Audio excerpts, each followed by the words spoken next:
Manhattan, Caldwell Enterprises headquarters. The ballroom was deathly silent. 400 pairs of eyes fixed on the impossible scene. Ethan Caldwell, New York's most feared CEO, with his lips pressed against those of his new secretary. Isabella Martinez could still taste espresso and masculine arrogance when he finally pulled away, leaving his large, warm hands on her waist. The gray blazer she had carefully chosen for her first day at Caldwell Enterprises now seemed inadequate for being the center of an epic corporate scandal. "My fiancée," Ethan announced to the stunned crowd, his voice echoing through the company's main hall as if it were the most natural thing in the world. Isabella blinked once, twice. Was she still dreaming? 3 hours ago, she was organizing his schedule. Now, apparently, she was his future wife. "Excuse me, what?" she whispered, trying to process what had just happened. "Smile," Ethan murmured in her ear, his warm breath sending a shiver down her spine. "You just saved me from marrying Caroline Wentworth." Ah, Caroline Wentworth, the platinum-haired socialite standing 3 feet away with an expression that could kill a man. Isabella had seen photos of her in gossip magazines. Always impeccable, always perfect, always absolutely terrible to staff. Ethan Caldwell. Edward Caldwell's deep voice cut through the air like a blade. The family patriarch pushed through the crowd, his $3,000 suit unable to hide the fury in his steel blue eyes. "What the devil do you think you're doing? I'm getting engaged, Father, just like you wanted."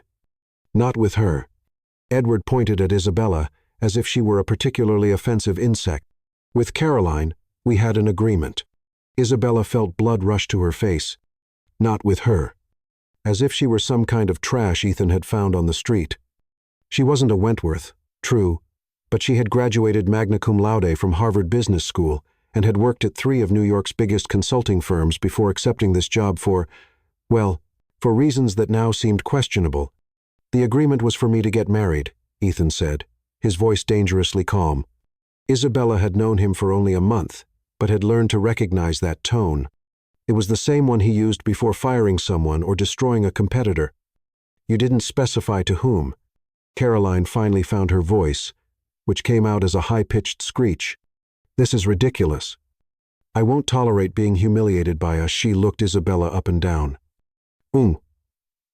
Employee. Executive secretary. Isabella corrected automatically, then wondered why she was defending a job she had apparently just lost. "Whatever." Caroline tossed her platinum hair. "Edward, you can't allow this, Ethan." Edward Caldwell approached, his voice low and threatening. "You have 5 seconds to undo this farce Before you what?" Ethan interrupted, pulling Isabella closer. "Disinherit me? Great. Isabella and I will start our own company, won't we, darling?" Isabella opened her mouth, but no sound came out. Her own company with Ethan Caldwell, the man who had yelled at her yesterday because she had put skim milk instead of whole milk in his coffee. She began. She's too shocked with emotion to speak. Ethan interrupted her, kissing her forehead in a way that seemed almost tender. If she didn't know he was a heartless corporate psychopath, she might even believe it was real. The crowd was murmuring now, phones appearing to capture every second of the drama. Isabella could see the headlines forming.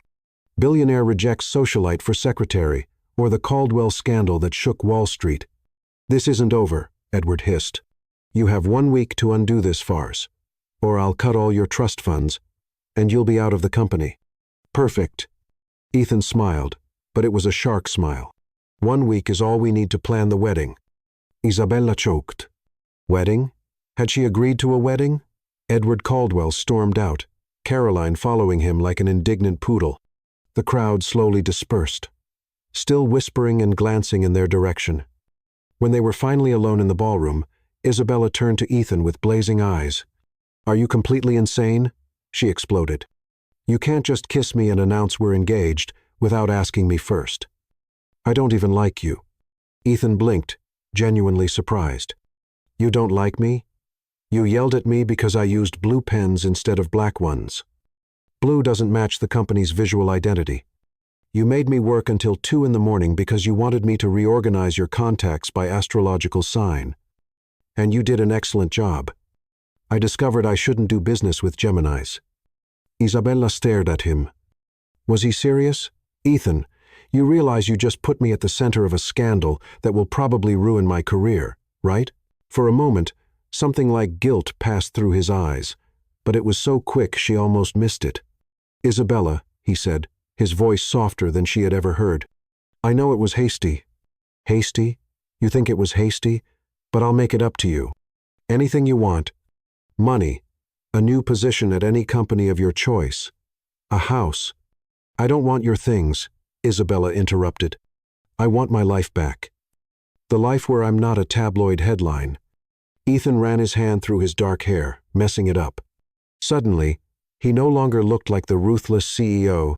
He looked like a 2-year-old man who had just made an impulsive choice and was beginning to realize the consequences. Isabella, I need your help, he finally admitted.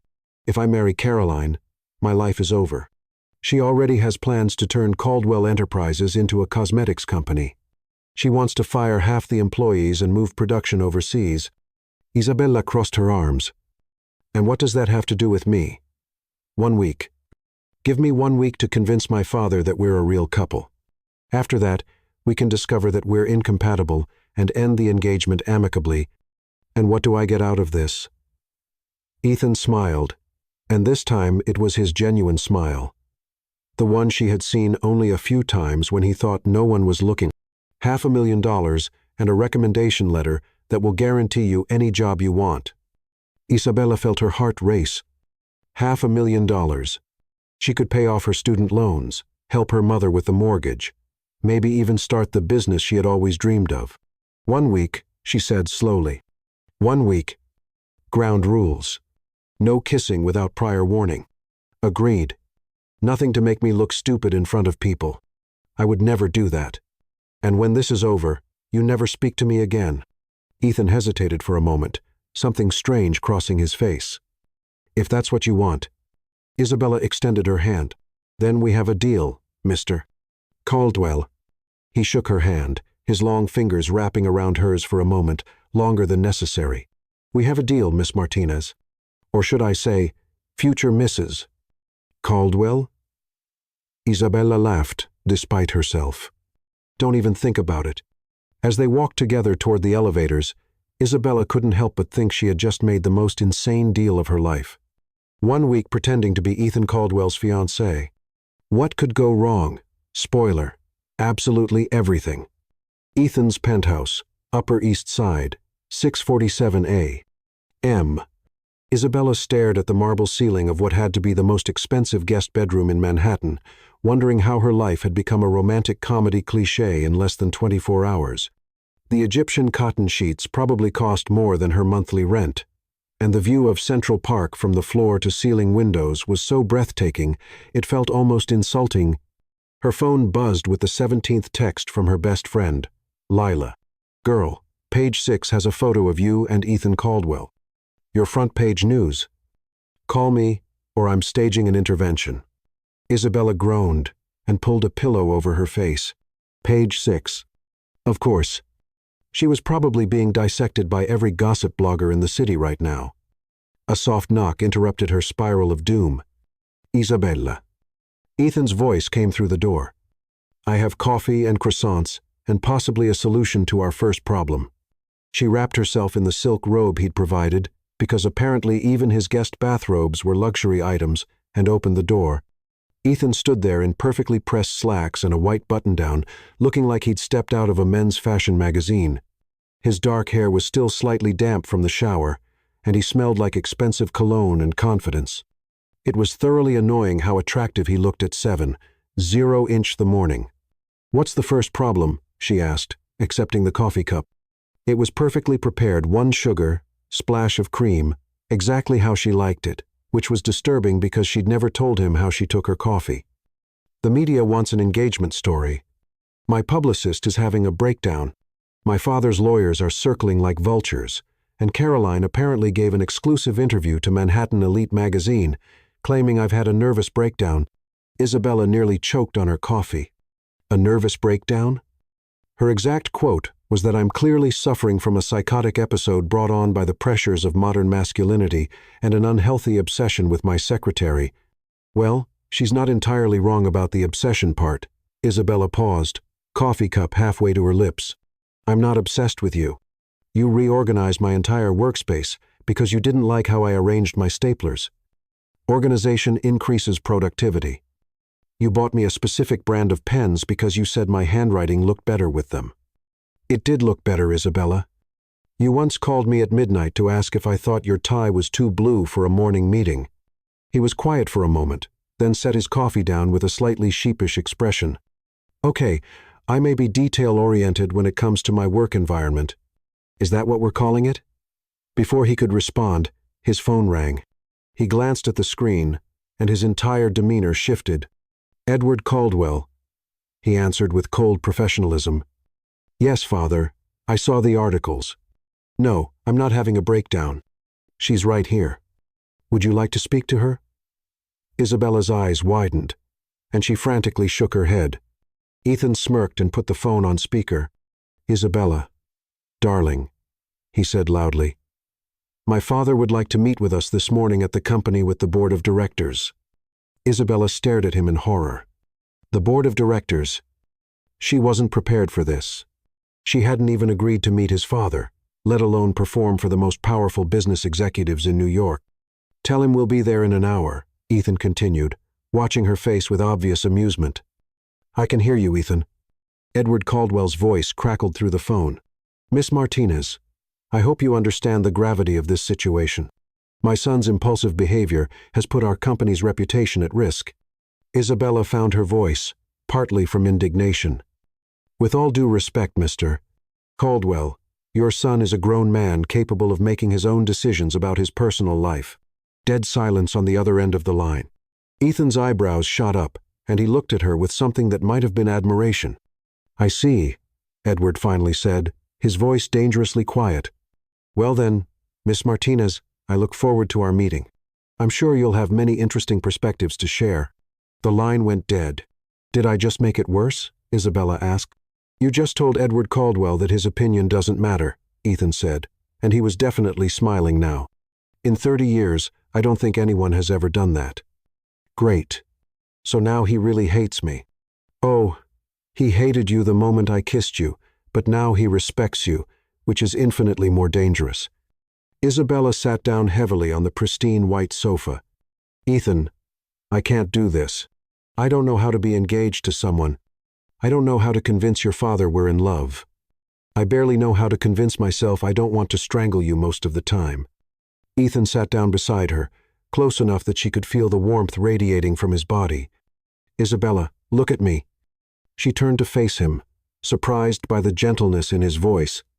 You graduated top of your class from Harvard. You've managed hostile takeovers and negotiated million-dollar deals. You once talked a CEO out of firing 300 employees by presenting a restructuring plan you created overnight. You can handle my father. How do you know about the restructuring plan? I read your entire employment file. That's actually really creepy. I prefer thorough. The point is, you're brilliant. You're tougher than you think. And he paused, something shifting in his expression. You're probably the only woman I've ever met who isn't intimidated by me. Isabella felt something flutter in her chest, which was ridiculous because this was all fake. This was a business arrangement. Ethan Caldwell was paying her to pretend to love him for 1 week, and then she'd never see him again. So why did his compliment make her feel warm all over? What's our story? She asked, forcing herself to focus. How did we fall in love? When did you propose? Why haven't I been wearing an engagement ring? Ethan's face lit up. I'm glad you asked. He pulled out a small velvet box from his pocket. Isabella's breath caught. Even fake, the ring was stunning. A classic solitaire diamond that caught the morning light and threw rainbows across the coffee table. Ethan, I can't wear that. It probably costs more than I make in a year. 2 years, actually. But who's counting? I'm serious. What if I lose it? What if someone steals it? What if, Isabella? He took her left hand in both of his. It's insured. And more importantly, we need to sell this. A fake engagement without a ring is just fake.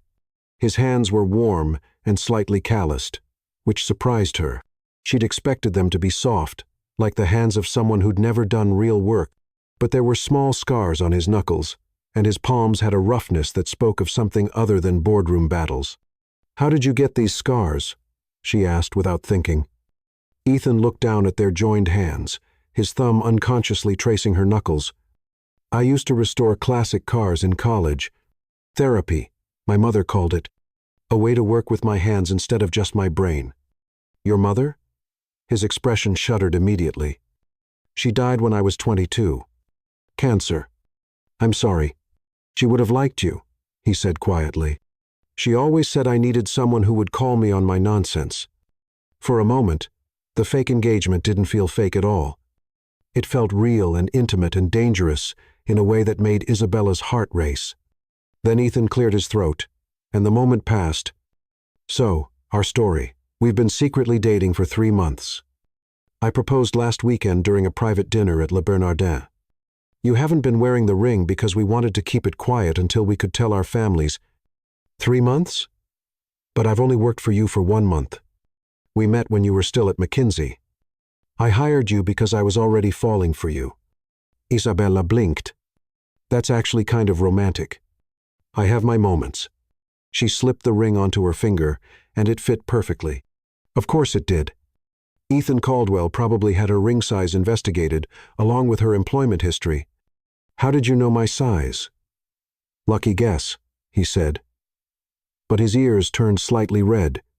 "Ethan, I may have borrowed one of your rings from your jewelry box yesterday while you were sleeping. You went through my jewelry box just for sizing purposes? I needed the ring to fit properly for authenticity." Isabella stared at him. The man had broken into her apartment, gone through her personal belongings, and somehow made it sound reasonable. "You're incredible." "Thank you. That wasn't a compliment. I'm choosing to take it as one." Despite herself, Isabella laughed. There was something disarming about Ethan when he wasn't being the ruthless CEO. Something almost charming, which was dangerous thinking for a fake fiancé. "All right," she said, standing up and smoothing down the silk robe. "Give me 30 minutes to shower and put on my armor." "Armor?" "My best power suit. If I'm going to face the Caldwell Industries board of directors and convince them I'm worthy of their golden boy, I need to look the part." Ethan stood as well, and suddenly they were standing very close. Close enough that she could see the gold flecks in his brown eyes, close enough to notice that he had a small scar near his left temple. "Isabella," he said softly. "Yeah, thank you for doing this. I know it's crazy and impulsive and probably the last thing you wanted to deal with." "It's not the last thing," she admitted. "The last thing would be having to plan an actual wedding with Caroline Wentworth." Ethan laughed. A real laugh that transformed his entire face. "Fair point, though. I have to warn you, my father's going to try to break us up. He'll probably offer you money to disappear." "How much money, Isabella?" "I'm kidding, mostly." She headed toward the guest room, then paused. "Ethan? Yeah. If we're going to convince everyone we're madly in love, you're going to have to stop looking at me like I'm a quarterly profit report." "How should I look at you?" Isabella considered this, then walked back to him.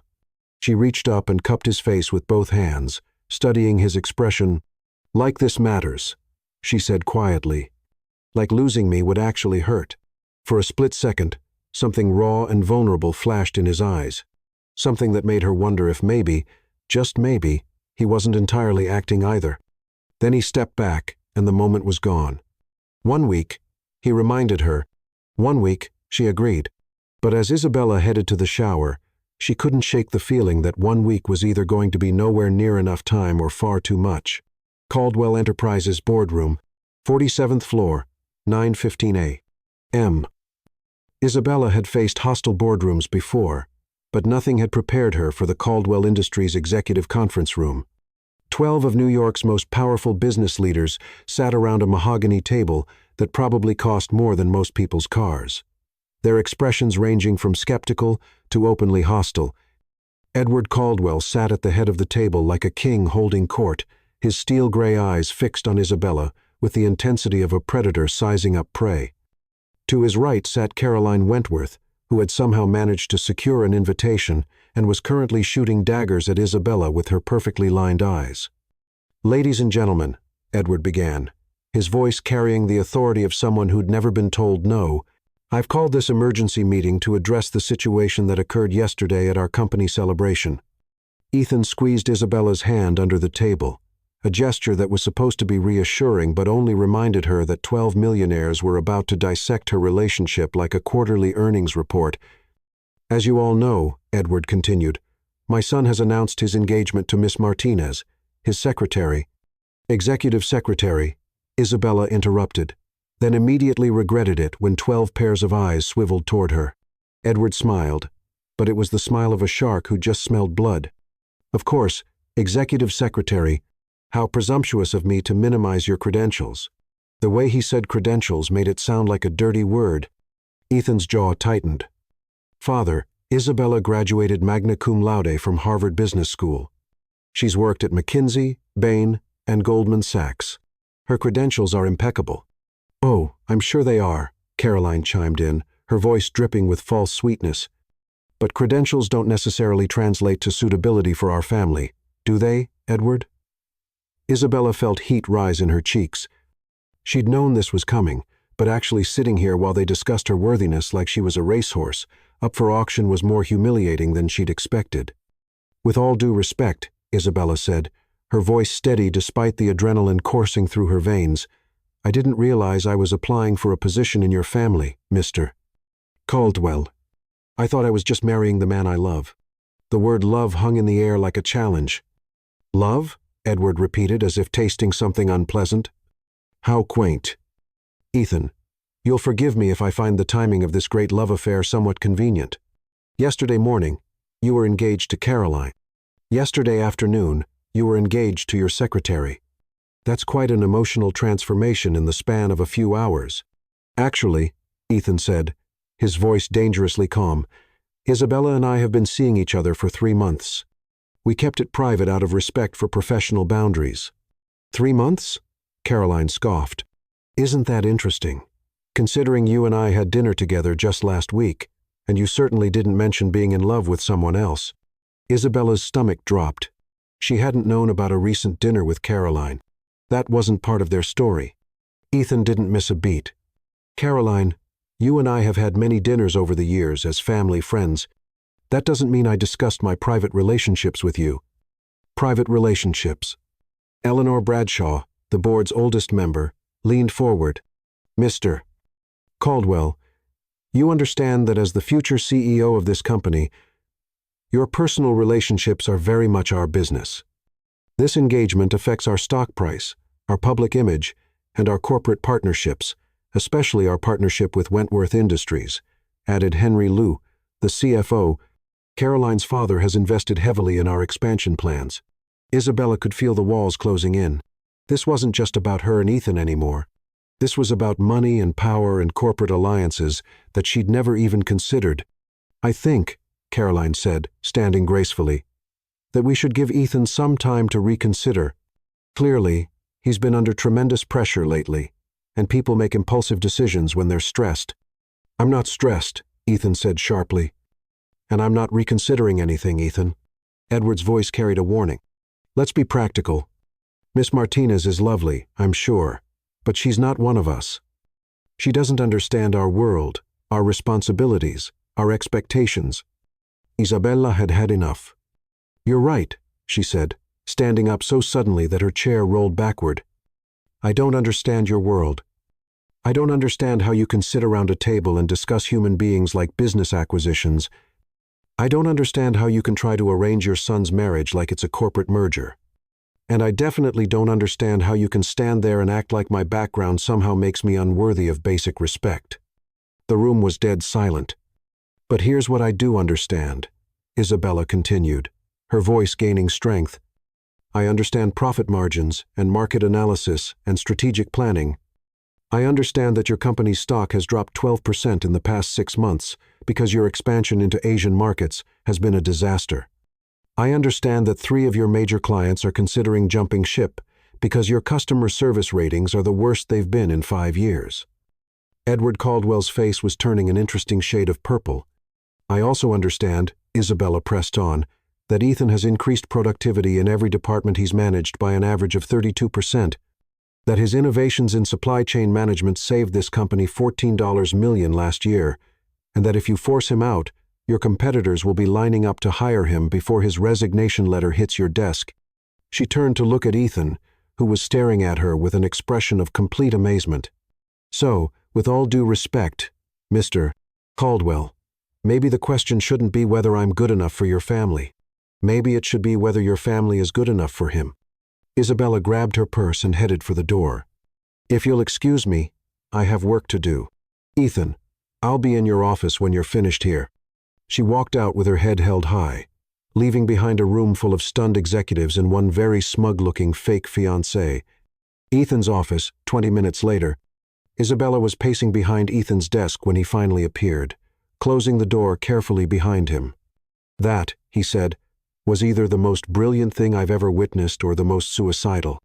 Probably both, Isabella admitted, sinking into his leather chair.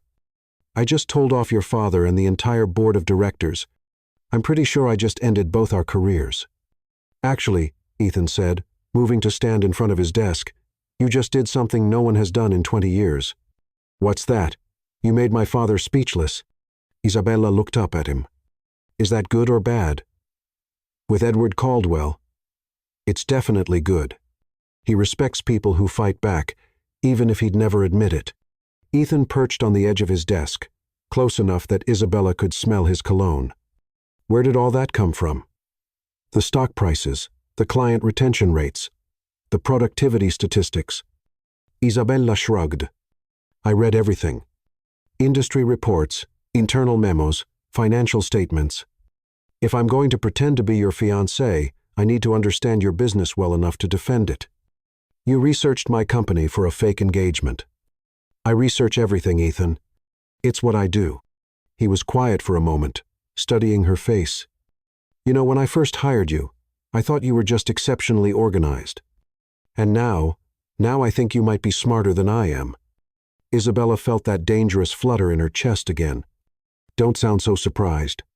I did go to Harvard. So did I.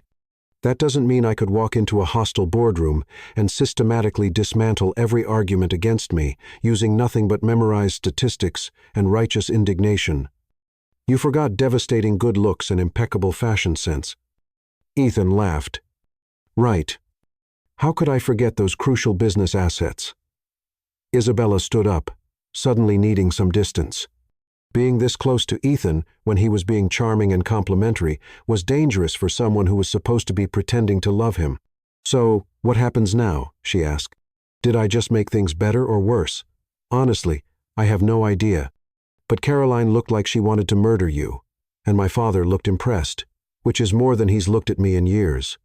Isabella's phone buzzed with a text message. She glanced at it and groaned. What? Ethan asked. Page 6 wants an exclusive interview. Manhattan Elite is offering me $50,000 for my story. And someone from the Real Housewives of New York wants to know if I'm interested in joining the cast. Ethan stared at her.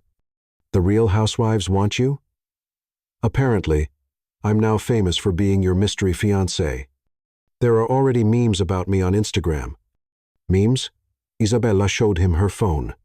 Someone had created a side-by-side photo comparison of her and Caroline with the caption, Harvard MBA versus Trust Fund Baby, the battle for Ethan Caldwell's heart. I have 12,000 new followers since yesterday, Isabella said. People are analyzing my outfit choices and speculating about my skincare routine. Welcome to my world, Ethan said dryly. Last month, someone wrote a 1,000-word article about my coffee order. Your coffee order? Apparently, the fact that I drink it black with 1 sugar reveals deep psychological insights about my leadership style and daddy issues. Isabella laughed despite herself. Do you have daddy issues? I'm a 32-year-old man whose father still tries to control my love life. What do you think? Before Isabella could answer, Ethan's assistant knocked on the door. Mr. Caldwell, your father would like to see you in his office immediately. Ethan and Isabella exchanged glances. Round 2, Isabella asked. Round 2, Ethan confirmed. Ready to face the dragon in his lair? Isabella squared her shoulders and took Ethan's offered arm. Lead the way, fiancé. Let's go charm your father. But as they walked toward Edward Caldwell's corner office, Isabella couldn't help wondering if she was about to walk into another battle she couldn't win, or if she'd already won something she hadn't meant to fight for. The way Ethan was looking at her suggested it might be both. Edward Caldwell's corner office, 11:30 a.m. Edward Caldwell's office was a monument to corporate intimidation. Floor-to-ceiling windows offered a commanding view of Manhattan, while the walls displayed photos of him with presidents, prime ministers, and Fortune 500 CEOs. The mahogany desk was the size of a small aircraft carrier, and behind it sat the man himself, studying them like a general planning a siege. Isabella had expected anger. She'd prepared for threats. What she hadn't expected was the slight smile playing at the corners of Edward Caldwell's mouth as they entered.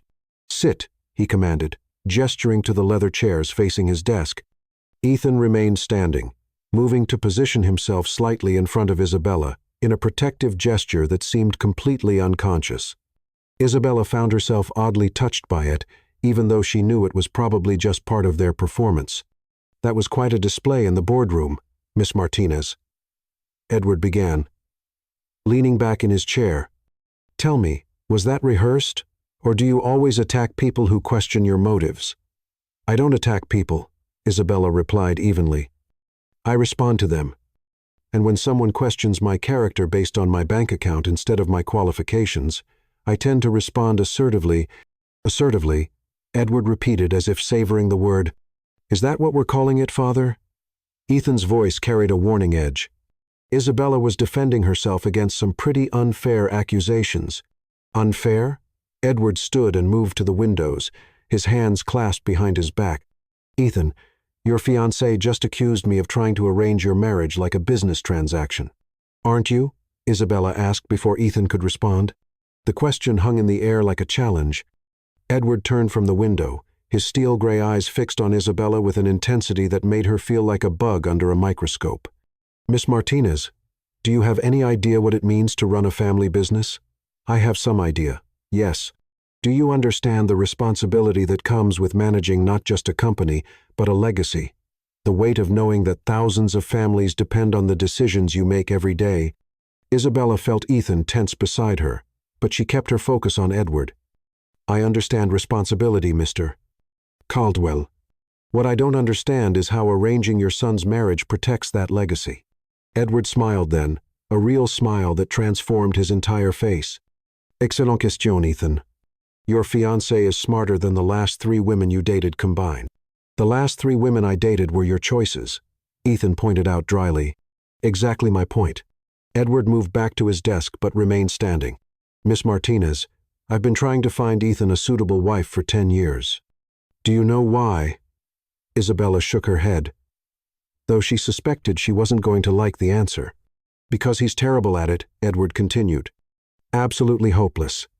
He dates models who can't spell portfolio, socialites who think quarterly reports are some kind of seasonal magazine, and career women who see him as a stepping stone to their own ambitions."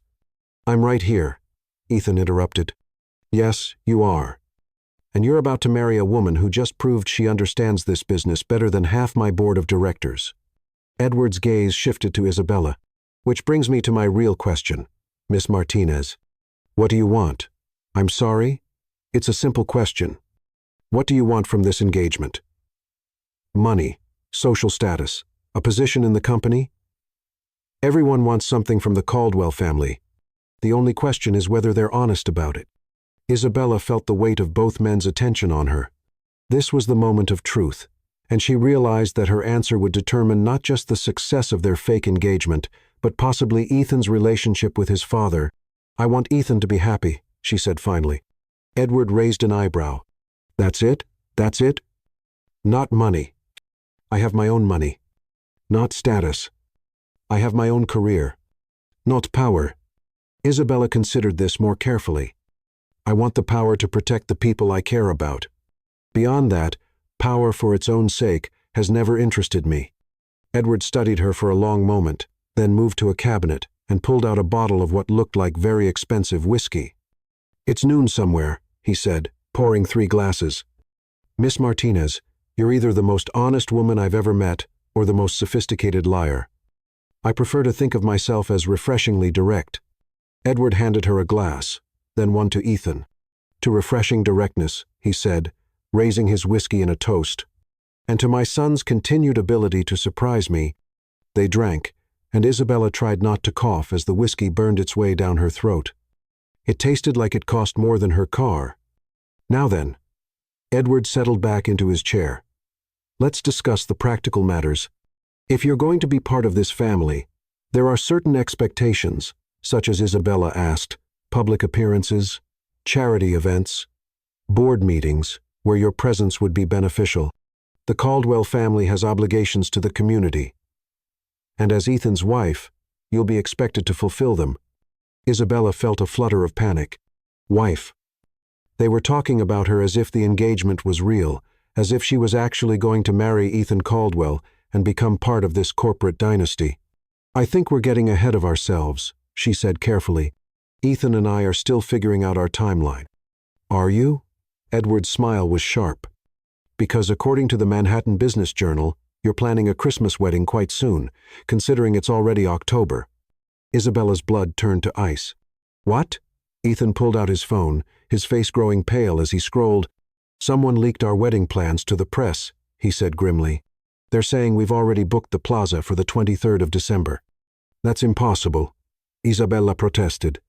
We never said anything about Christmas or the plaza or no, Edward interrupted.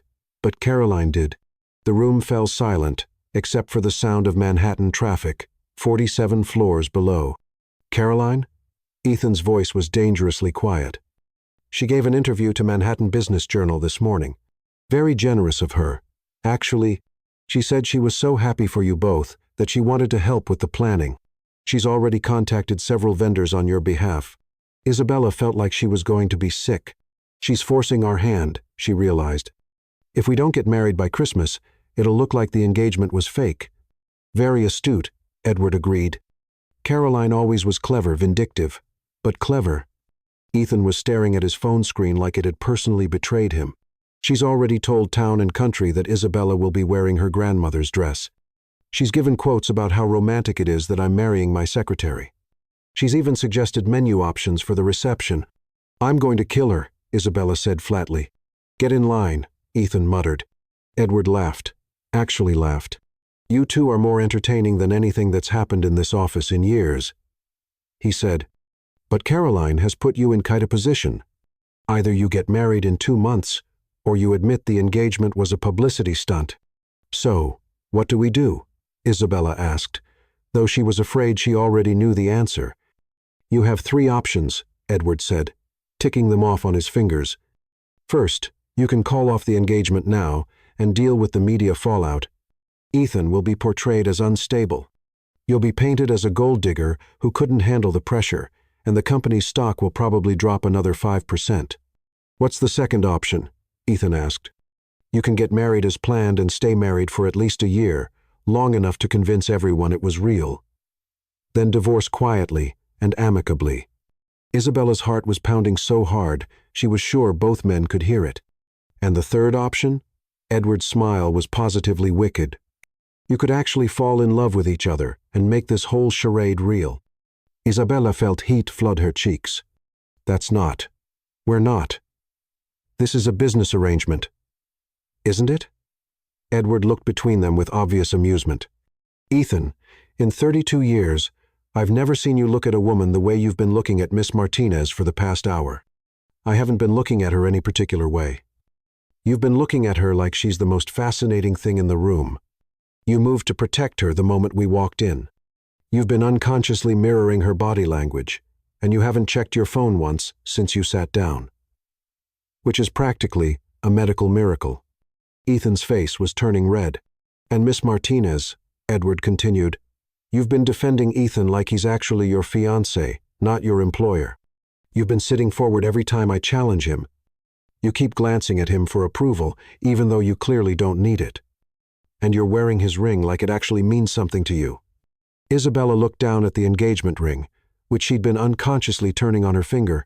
It's a very nice ring. It's a very expensive ring, Edward corrected.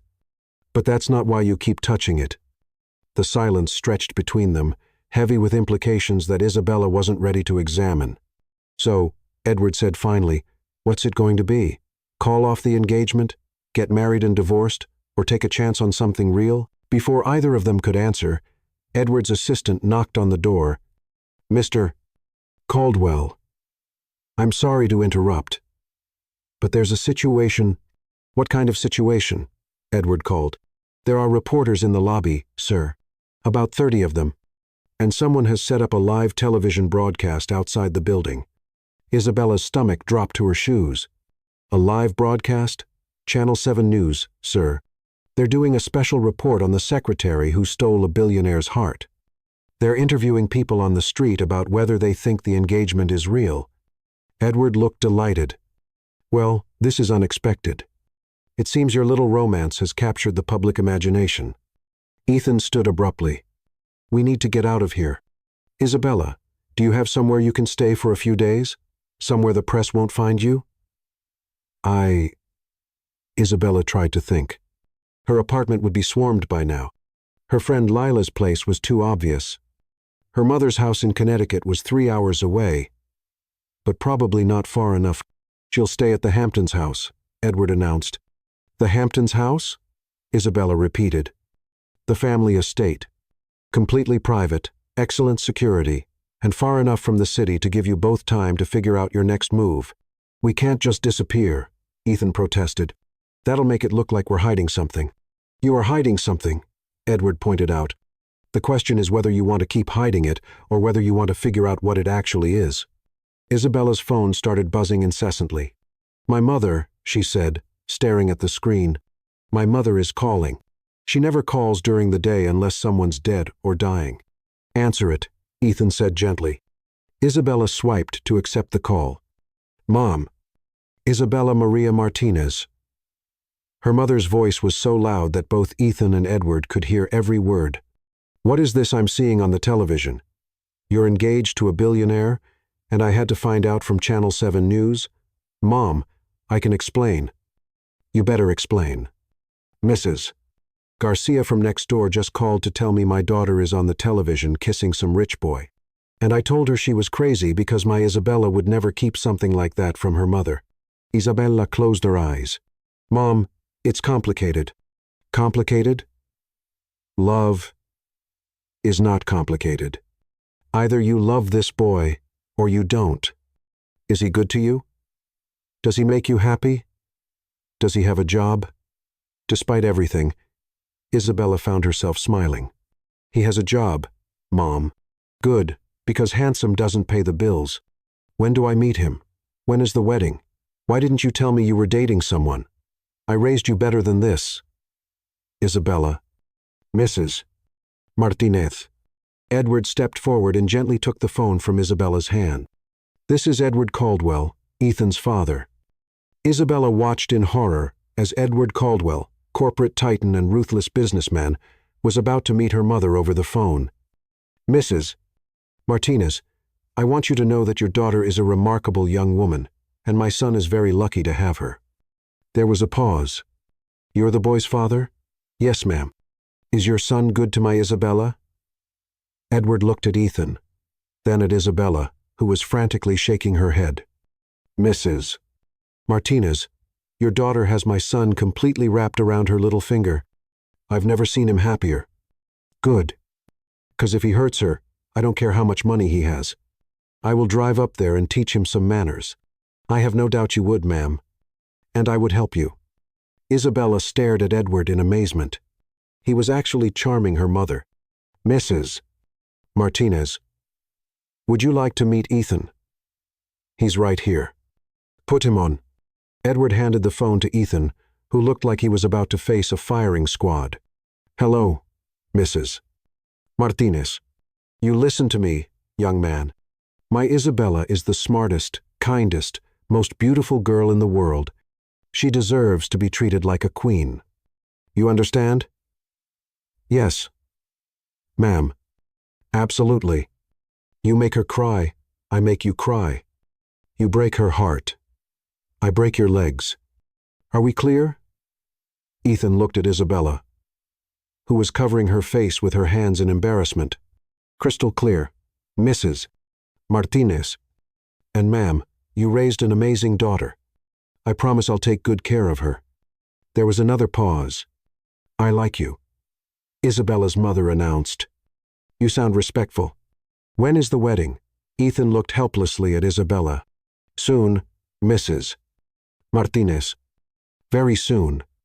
Good. I need time to plan.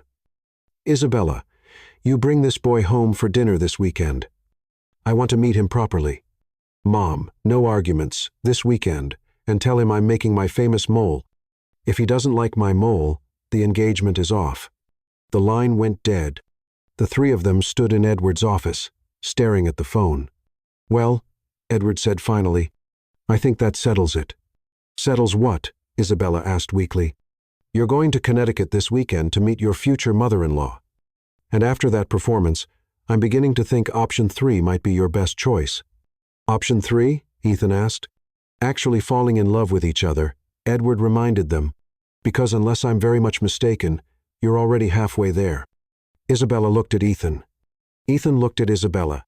And for the first time since this whole crazy charade began, neither of them had a quick comeback. Outside, the reporters were still gathering. Upstairs, Caroline was probably planning their next humiliation. And somewhere in Connecticut, Isabella's mother was planning a dinner that could make or break their fake engagement. But standing in Edward Caldwell's office, looking into Ethan's warm brown eyes, Isabella couldn't help but wonder if maybe, just maybe, Edward Caldwell was right about option 3. The thought terrified her almost as much as it thrilled her. Caldwell Estate, the Hamptons, Thursday evening. The Caldwell family estate in the Hamptons was like something out of a movie. 25 acres of manicured grounds, a main house that could comfortably accommodate a small army, and enough security to protect a head of state. Isabella stood at the floor-to-ceiling windows of what Ethan had casually referred to as the small living room, and watched the sunset over the Atlantic Ocean, trying to process how her life had become so surreal in less than a week. The small living room was roughly the size of her entire apartment, decorated in what she was learning to recognize as old-money casual furniture that looked comfortable but probably cost more than most people's annual salaries, art that belonged in museums displayed as if it were family photos, and enough fresh flowers to stock a high-end florist. You look like you're planning an escape route, Ethan said from behind her. Isabella turned to find him leaning against the doorframe, having changed from his corporate armor into dark jeans and a navy sweater that made his eyes look almost golden in the evening light. The casual clothes somehow made him look younger, more approachable, and infinitely more dangerous to her carefully constructed emotional walls. I was actually wondering if this is what normal feels like for you, she admitted. Living in a house that has its own zip code, having a staff of 20 people whose job is to make sure you never have to think about mundane things like grocery shopping or laundry. Ethan moved to stand beside her at the window, close enough that she could smell his cologne mixed with something that was purely him. You want to know a secret? He said quietly. I grew up here, and I still get lost sometimes. There are entire wings of this house I haven't been in for years. That's ridiculous. The East Wing has 14 bedrooms. 14. When I was a kid, I used to pretend they were different countries, and I was an explorer discovering new worlds. Isabella tried to picture a young Ethan wandering through empty rooms, inventing adventures to entertain himself, and felt an unexpected pang of sympathy. That sounds lonely. It was, he admitted. My mother tried to make it feel like a home, but after she died, it just became a place where my father and I happened to live in the same building. Isabella studied his profile, noting the slight tension around his eyes when he mentioned his mother. Tell me about her. Your mother? Ethan was quiet for so long that Isabella thought he wasn't going to answer. Then he spoke, his voice softer than she'd ever heard it. She was everything. My father isn't warm, spontaneous, completely uninterested in the family business. She wanted to be an artist. Painted these incredible landscapes that captured light in ways that seemed impossible. My father has them stored in the attic now. Why? He says they remind him too much of her. I think they remind him too much of the life he might have had if he'd been brave enough to choose love over legacy. The words hung between them, heavy with implication. Isabella felt something shift in her chest, a dangerous softening toward this man who was supposed to be nothing more than a temporary employer and fake fiancé. "Is that what you think you're doing?" she asked carefully. "Choosing legacy over love?" Ethan turned to look at her directly, and Isabella felt her breath catch at the intensity in his gaze. "I thought I was," he said, "until about 5 days ago." Before Isabella could figure out how to respond to that loaded statement, Ethan's phone buzzed with an incoming call. He glanced at it and frowned. "It's Lucas Wong, my head of security." "This can't be good." He answered the call, and Isabella watched his expression grow increasingly grim as he listened. "Are you sure?" Ethan asked. "How many?" Another pause. "No, absolutely not. We're not giving any statements until we know exactly what we're dealing with. Increase security at all the properties and make sure my father's detail is doubled." He hung up and ran a hand through his hair. "What's wrong?" Isabella asked, though she wasn't sure she wanted to know. "Caroline held a press conference 2 hours ago. She's claiming that you and I have been having an affair for months, that I've been embezzling company funds to buy you expensive gifts, and that the engagement is part of an elaborate scheme to defraud my father." Isabella felt the blood drain from her face. That's completely insane. None of that is even remotely true." "I know that. You know that. But Caroline's father is one of the most powerful men in New York, and she's very convincing when she wants to be. Lucas says there are now over 100 reporters camped outside the Manhattan office, 50 more at my apartment building, and someone leaked this address to the press. We're expecting them to arrive here within the next few hours." Isabella sank onto the nearest sofa, her legs suddenly feeling unsteady. "This is a nightmare, Ethan. This is going to destroy both of us. Even if we prove the accusations are false, the damage to our reputations will be permanent." Ethan sat beside her, close enough that their knees touched. "Isabella, look at me." She raised her eyes to his, expecting to see panic or anger. Instead, she saw a calm determination that was somehow more reassuring than any words could have been. "We're going to get through this," he said firmly. "Caroline thinks she's cornered us, but she's made a crucial mistake." "What mistake?" "She's underestimated you. And she's definitely underestimated us." Before Isabella could ask what he meant, his phone rang again. This time it was Edward. "Dad?" Ethan answered, putting the call on speaker. "Ethan, I assume Lucas briefed you on Caroline's latest performance." "He did." "How bad is it?" "Well, the good news is that Caroline's accusations are so outrageous that several board members are questioning her motives. The bad news is that the SEC is launching an investigation into the embezzlement claims." Isabella felt sick. A Securities and Exchange Commission investigation would tear apart every aspect of Ethan's professional life and probably hers, too. "How long do we have before they freeze assets?" Ethan asked.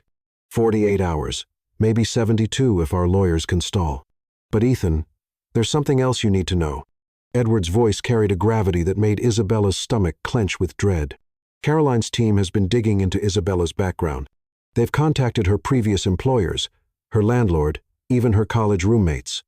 They're looking for anything they can use to support the narrative that she's a gold digger who seduced you for money. Isabella's hands began to shake. The idea of strangers prying into every aspect of her life, twisting innocent interactions into evidence of some elaborate con, was almost too much to bear. "That's an invasion of privacy," she managed to say. "It's politics," Edward replied grimly. "And Caroline is very good at it. But here's the thing. They haven't found anything. Every person they've spoken to has had nothing but positive things to say about you, your work ethic, your integrity, your character. If anything, their investigation is backfiring. Small comfort when my entire life is being dissected by strangers," Isabella muttered. "Isabella," Edward's voice gentled in a way she'd never heard before, "I know this is overwhelming, but I want you to know that, regardless of what happens with this engagement situation, you have my full support, both personally and professionally." Isabella blinked in surprise. Edward Caldwell, the man who'd initially treated her like an unwelcome intruder, was offering to protect her. "Thank you," she said quietly. That means a lot." "It should. I don't offer my protection lightly. But Isabella, I meant what I said earlier. I think you're exactly what my son needs, and more importantly, I think he's exactly what you need, too." Isabella glanced at Ethan, who was studying her face with an expression she couldn't quite read. "Dad," Ethan interrupted, "what's our next move?" "You're going to Connecticut tomorrow as planned. You're going to meet Isabella's family. You're going to act like the happy couple you're supposed to be, and you're going to let Caroline's accusations hang themselves. The more desperate her claims become, the less credible she appears." "And if the SEC investigation finds irregularities?" Isabella asked. "They won't," Edward said confidently, "because there are no irregularities. Ethan may be many things, but he's not a thief. His financial records are cleaner than a surgical suite." After they hung up, Isabella and Ethan sat in silence for several minutes, watching the last rays of sunlight fade over the ocean. "Ethan," Isabella said finally, "I need to ask you something, and I need you to be completely honest." "Okay. Is there any part of you that regrets this? Any part that wishes you'd just married Caroline and avoided all this drama?" Ethan was quiet for so long that Isabella began to think she had her answer. Then he shifted on the sofa to face her fully, his expression more serious than she'd ever seen it. "Isabella, 5 days ago, my biggest concerns were quarterly profit margins and whether my tie matched my pocket square. I had a plan for my life that involved marrying someone appropriate, producing the requisite heirs, and eventually taking over the family business. It was safe, predictable, and completely soulless." He reached out and took her hand, his thumb tracing circles on her palm in a gesture that seemed unconscious but sent shivers up her arm. "Then I kissed you in that ballroom, and everything changed. Not just the external circumstances, but something inside me. For the first time in my adult life, I feel like I'm actually living, instead of just existing." Isabella's heart was beating so fast she was sure he could hear it. "Ethan, do I regret kissing you?" "No. Do I regret the chaos that followed? Absolutely not. Do I regret the fact that Caroline is trying to destroy both of us? Only because it's hurting you. And the idea of you being hurt because of something I did makes me physically ill."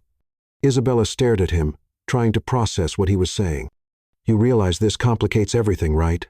she whispered. "Everything was already complicated the moment I realized that somewhere between you reorganizing my filing system and arguing with my father, I started falling for you."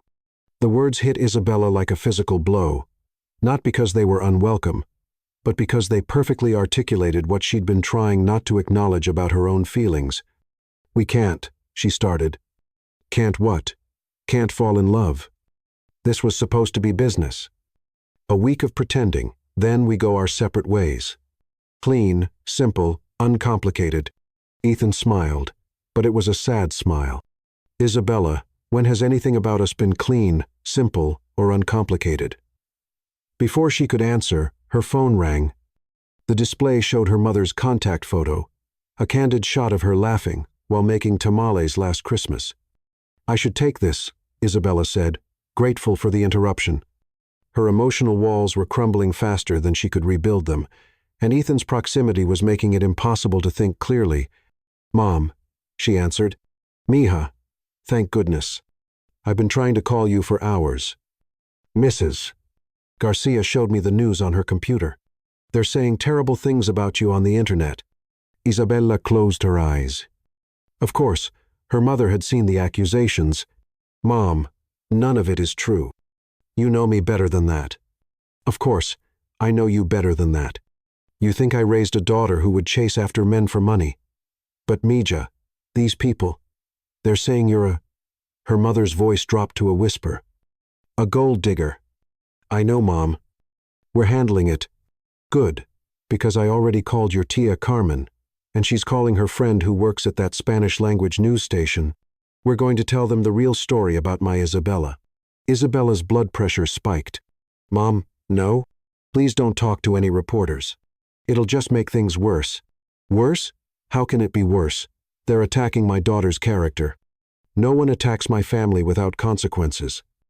Isabella could practically hear her mother's protective instincts kicking into overdrive, and while she was touched by the loyalty, the last thing they needed was her family getting involved in the media circus.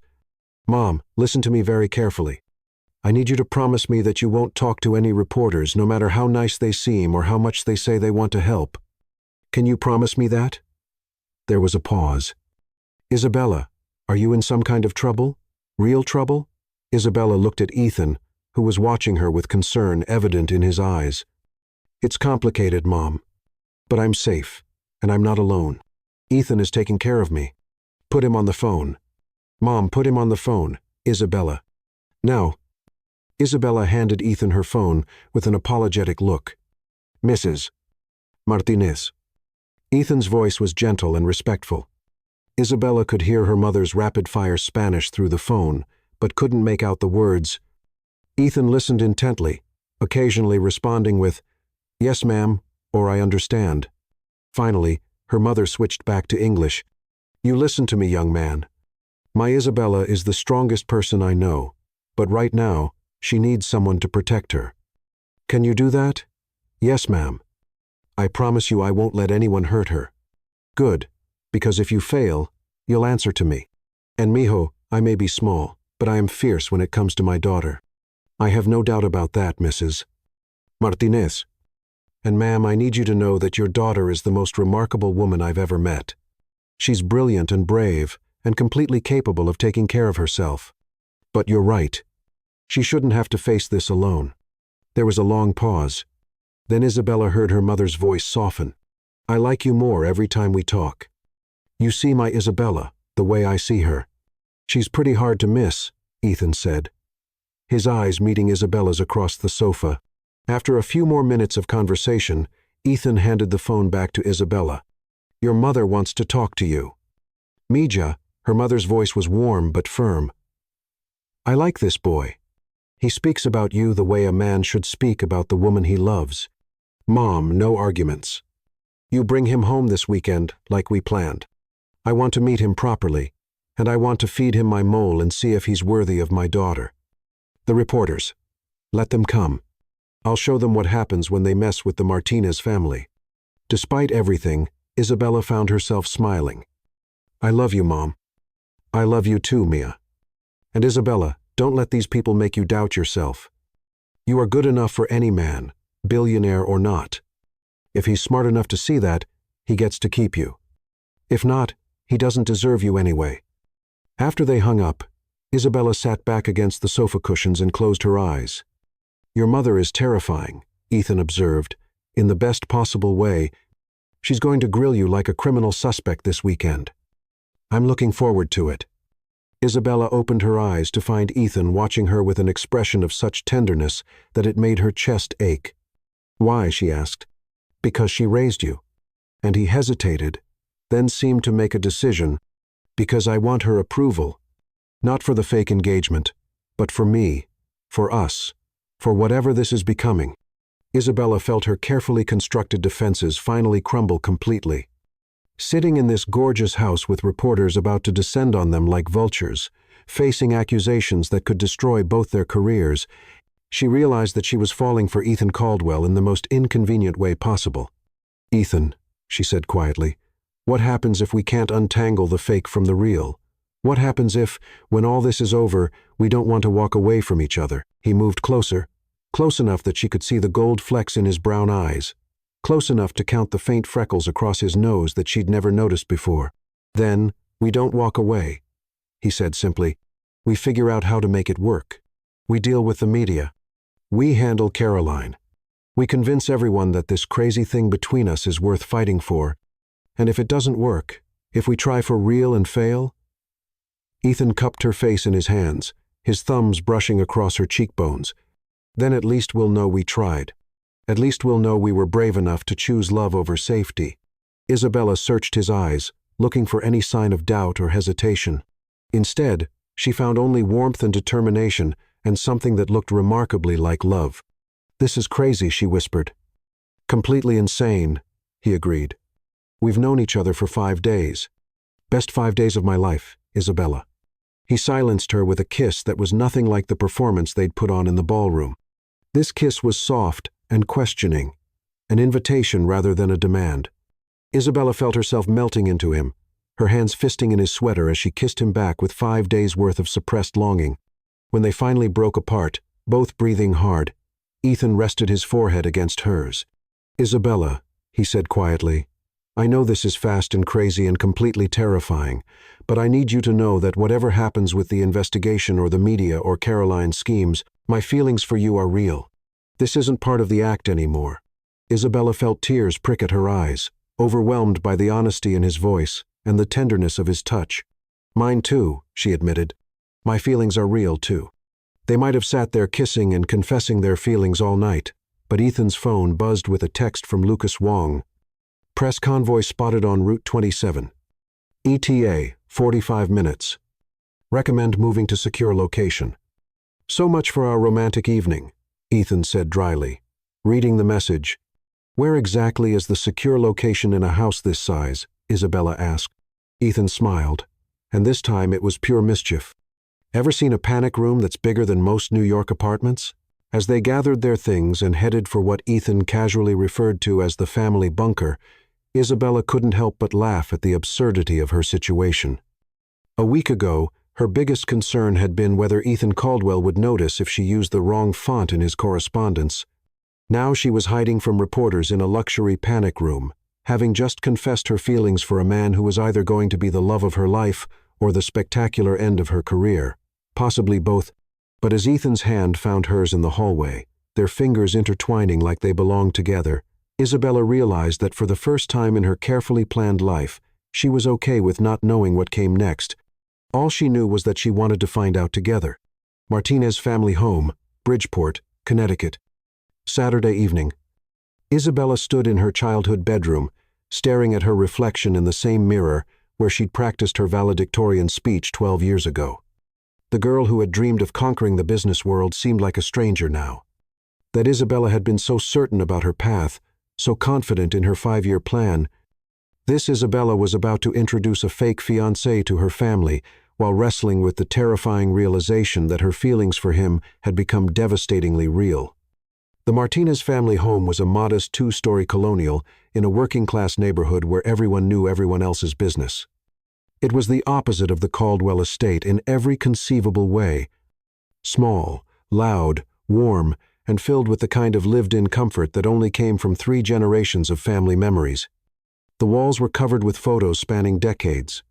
Isabella's graduation pictures next to her grandmother's wedding portrait, her cousin Miguel's military deployment photo beside her aunt's quinceañera memories, and everywhere, the smiling faces of a family that had built their wealth in love rather than money. "Mija," her mother's voice carried up the stairs, "your novio is here." Isabella's stomach fluttered with a mixture of anticipation and terror. Ethan had spent the morning being briefed by his legal team while she'd driven to Connecticut alone, needing the 3-hour journey to prepare herself for what felt like the most important performance of her life. Except it wasn't a performance anymore, was it? Somewhere, between Caroline's accusations and confessing their feelings in the Hamptons, this had become real in a way that terrified her.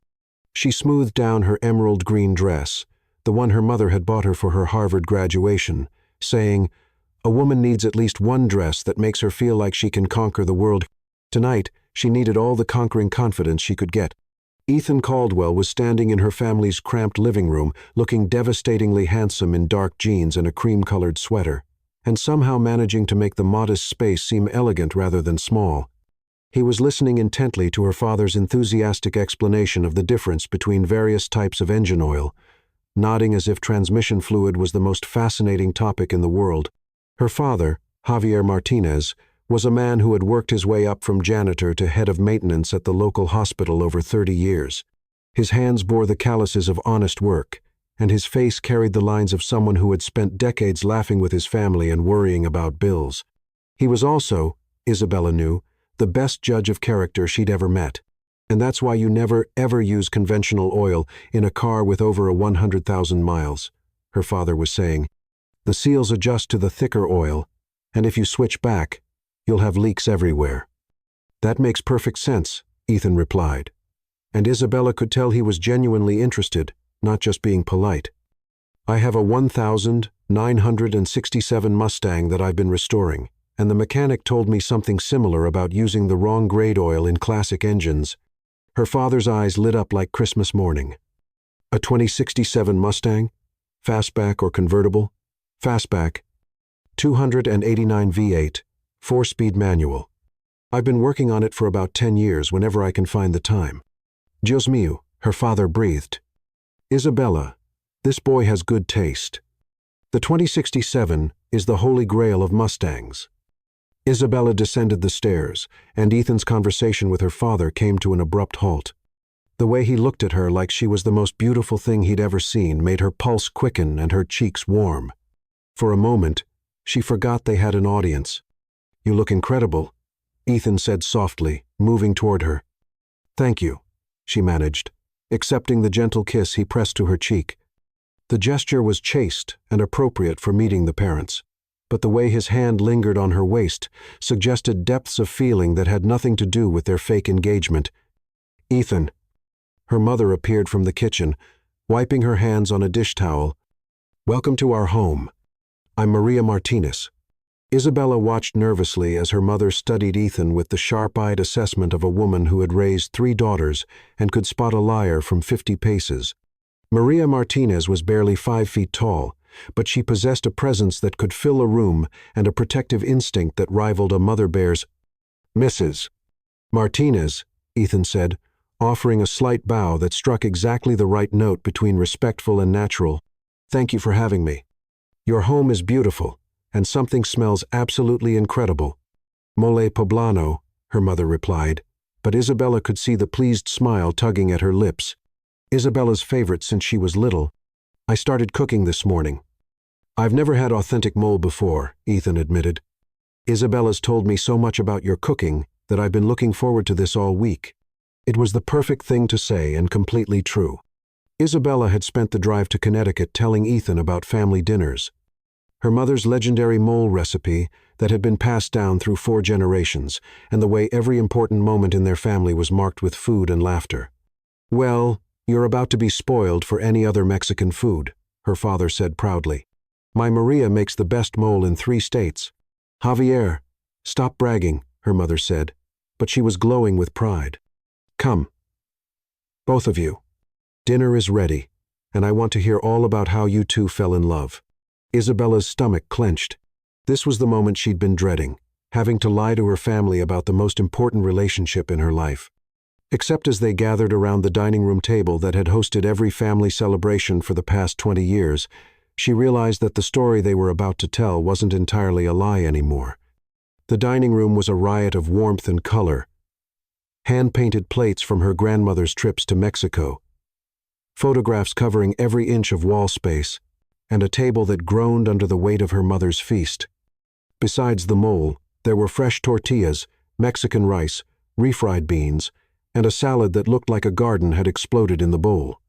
Ethan took his first bite of the mole and closed his eyes with genuine appreciation. Mrs. Martinez, he said, this is extraordinary.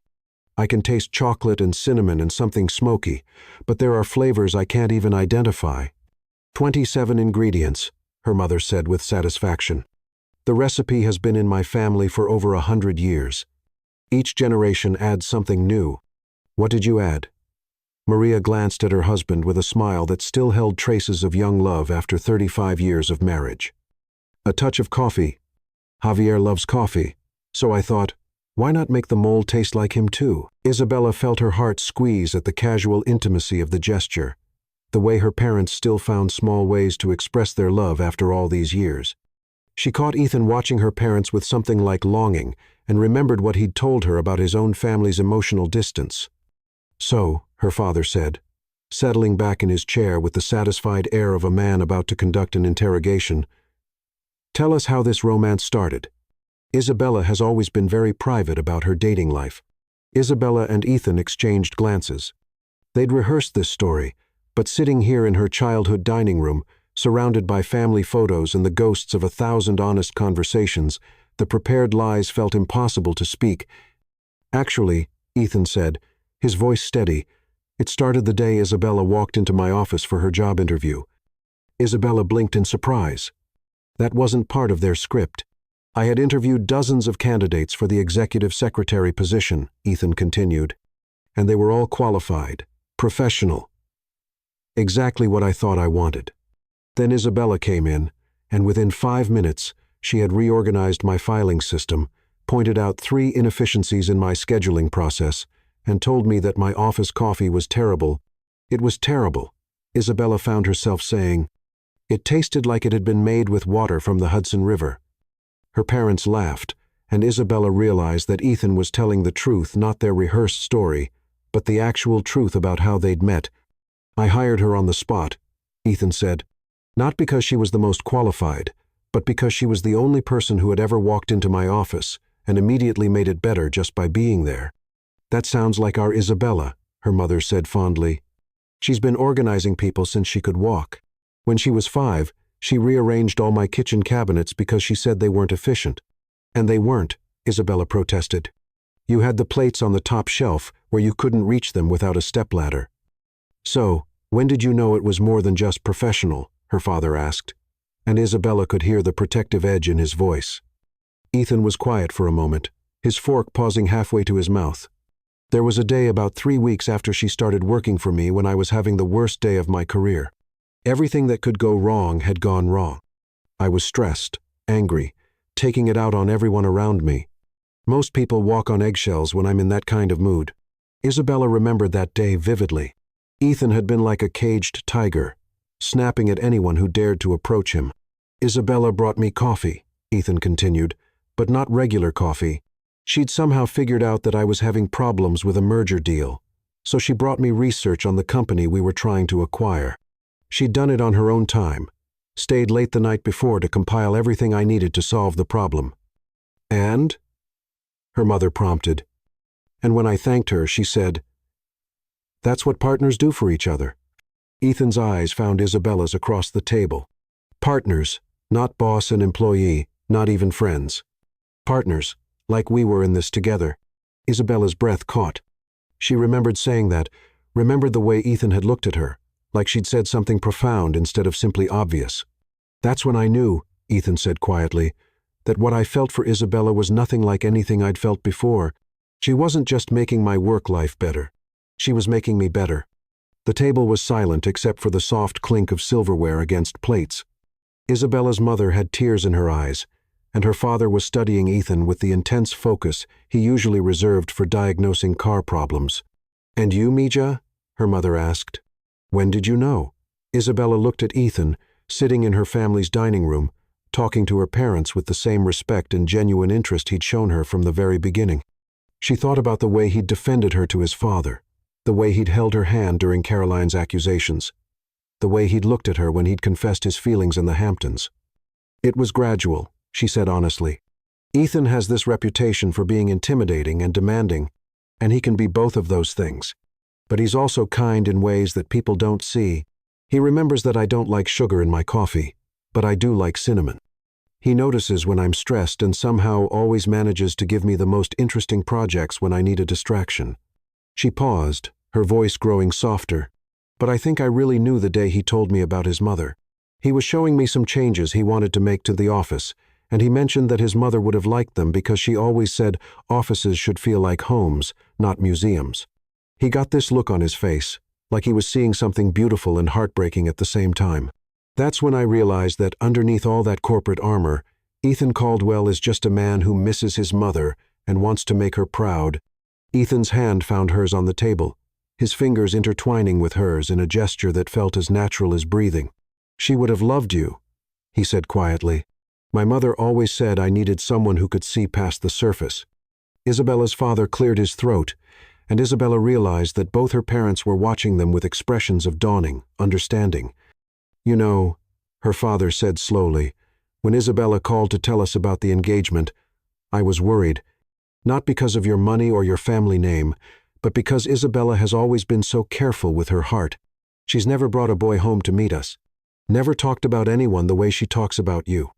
"How does she talk about me?" Ethan asked, and Isabella could hear the vulnerability in the question. "Like you hung the moon," her mother said simply. "Like you're someone worth fighting for." Isabella felt heat rise in her cheeks, but she didn't deny it. How could she, when it was true? "But," her father continued, and his voice carried the weight of paternal authority, "I need to know that you understand what you're getting when you marry our Isabella. She's not just brilliant and beautiful. She's loyal to a fault. She'll stand by you when the whole world is against you, but she'll also call you on your nonsense when you need to hear it. She'll love you with everything she has, but she'll expect the same in return. I understand, Ethan said, his voice steady and sure. And sir, I want you to know that I don't take her trust lightly. Isabella could have anyone she wanted. The fact that she's choosing me is a gift I don't deserve, but one I'll spend the rest of my life trying to earn. Isabella's mother stood abruptly and moved around the table to hug Ethan, who looked startled but pleased by the gesture. Welcome to the family, Mijo, she said firmly. Any man who loves our Isabella the way you clearly do is a son to us. Isabella felt tears prick at her eyes. Her mother had called Ethan Mijo, my son. It was an endearment reserved for family, for people who had earned their place in the Martinez clan through love rather than law. The rest of dinner passed in a blur of laughter and storytelling. Her father regaled Ethan with embarrassing stories from Isabella's childhood. Her mother pressed seconds and thirds on him until he had to beg for mercy. And Isabella found herself falling even deeper in love with the way Ethan fit seamlessly into her family's chaotic warmth. After dinner, her parents disappeared into the kitchen to clean up, despite Isabella and Ethan's offers to help. Isabella found herself alone with Ethan on the back patio, looking out at the small garden where her mother grew tomatoes and herbs. Thank you, she said quietly. For what? For telling them the truth. About how we met. About when you knew. I thought we were going to have to lie to them, and I was dreading it. Ethan turned to face her, his expression serious. Isabella, I couldn't lie to your parents. Not about something this important. And besides, he smiled. A real smile that reached his eyes. Everything I said was true. I did fall for you that first day, even if I was too stubborn to admit it. And you did make everything better just by being there. Even the coffee, especially the coffee. Isabella laughed, but the sound was shaky. The weight of the day, of the week, of everything that had happened since that kiss in the ballroom was finally catching up with her. Ethan, she said, her voice barely above a whisper. What are we doing? A week ago, this was all pretend. Now, I'm introducing you to my family as my fiancée, and the scary part is that it doesn't feel like pretending anymore. Ethan stepped closer, close enough that she could feel the warmth radiating from his body. Maybe because it isn't pretending anymore, he said gently. Maybe what started as an arrangement has become something real. But what happens next? Isabella asked, voicing the fear that had been gnawing at her all day.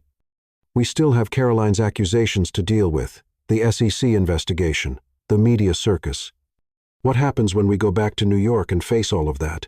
Ethan cupped her face in his hands, his thumbs brushing away tears she hadn't realized she'd shed. Then we face it together, he said firmly. Isabella, I know this is complicated and messy and nothing like either of us planned. But I also know that what I feel for you is real, more real than anything I've ever felt before. Ethan, let me finish, he said softly. I love you, Isabella Martinez. Not because you're convenient or appropriate or because it solves a business problem. I love you because you make me want to be better than I am. I love you because you see me, not my bank account or my family name, just me. I love you because when I imagine my future, I can't see it without you in it. Isabella's heart stopped, restarted, then began beating so fast she felt dizzy. You love me? She whispered. Completely, desperately, probably hopelessly, Ethan confirmed. And I know it's crazy to say that after knowing you for less than a week, but Isabella, some things you just know, some people you meet, and you think, oh, there you are. I've been waiting for you my whole life. Isabella stared at him. This man who had turned her carefully ordered world upside down, and realized that she'd been waiting for him too, waiting for someone who would challenge her, support her, love her, not despite her ambition, but because of it. I love you too, she said, the words tumbling out in a rush. I love your terrible morning hair and your obsession with office supplies and the way you get this little crease between your eyebrows when you're concentrating.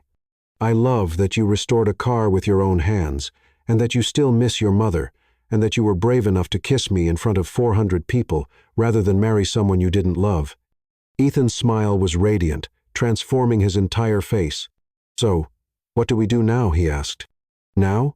Isabella stood on her tiptoes and kissed him, soft and sweet and full of promise. Now we go back to New York and fight for this. Together. Together, Ethan agreed against her lips. They might have stood there kissing on her parents' back patio forever. But the sound of the sliding door opening broke them apart. Isabella's mother appeared with a knowing smile and 2 cups of coffee. "I thought you might want some caffeine before the drive back to the city," she said innocently. "Actually, Mom," Isabella said, making a decision that felt both terrifying and absolutely right. "We were wondering if we could stay tonight in separate rooms, of course. I'd like Ethan to see where I grew up. Maybe meet some of the neighbors tomorrow." Her mother's smile could have powered the eastern seaboard. "Of course, mijos. Isabella, you can show Ethan your old room. I'll make up the guest room for him." As her mother disappeared back into the house, Ethan squeezed Isabella's hand. "Are you sure?" he asked. "We could drive back tonight if you're more comfortable." "Ethan," Isabella interrupted, "tomorrow we go back to New York and deal with Caroline and the investigation and all the chaos that's waiting for us. Tonight, I want to show you the girl I used to be, the dreams I had, the family that made me who I am. And I want to see all of it," Ethan said earnestly. "Every part of you, Isabella, the Harvard MBA, and the little girl who reorganized her mother's kitchen cabinets." Later that night, after her parents had gone to bed and Ethan was settled in the guest room, Isabella lay in her childhood bed staring at the ceiling. Her engagement ring caught the moonlight streaming through her window, throwing tiny rainbows across the walls. In 12 hours, they would drive back to Manhattan and face whatever Caroline had planned next. There would be lawyers and reporters and probably more accusations. There would be board meetings and investigations, and the very real possibility that both their careers could be destroyed.